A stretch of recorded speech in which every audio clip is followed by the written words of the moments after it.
کوئی بندوق، کوئی تلوار، کوئی زبان سے لڑتا ہے، کمال کا شخص ہے، خالی ہاتھ ہر طوفان سے لڑتا ہے۔ توبہ کا دروازہ کھلا ہے، اس سے بڑی خوشخبری اس دنیا میں کوئی اور نہیں۔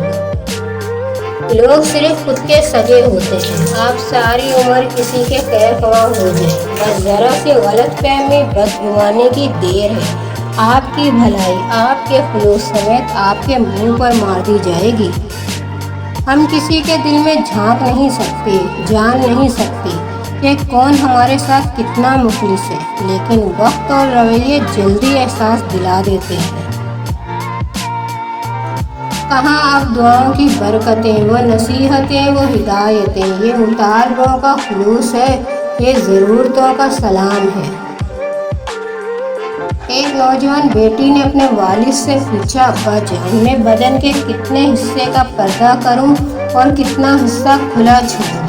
والد نے جواب دیا، بیٹی، بدن کے جتنے حصے پہ جہنم کی آگ برداشت کر سکتی ہو، بس اتنا حصہ کھلا چھوڑو۔ حدیث ہے کہ تم جب پانی پر سے گزرو یا پل پر سے گزرو تو کثرت سے سورہ کوثر کا ورد کیا کرو۔ تمہاری نظر جتنے پانی پر پڑے گی، اس کا ایک ایک قطرہ آپ کے لیے مغفرت بن جائے گا۔ کسی نے برف سے پوچھا، تم اتنی ٹھنڈی کیسے رہ لیتی ہو؟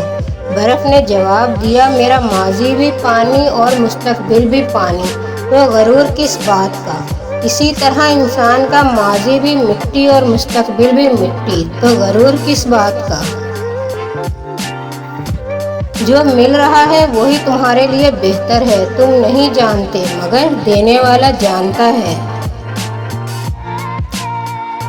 بدلتے تو صرف انسان ہے، وقت تو ایک بہانہ ہے۔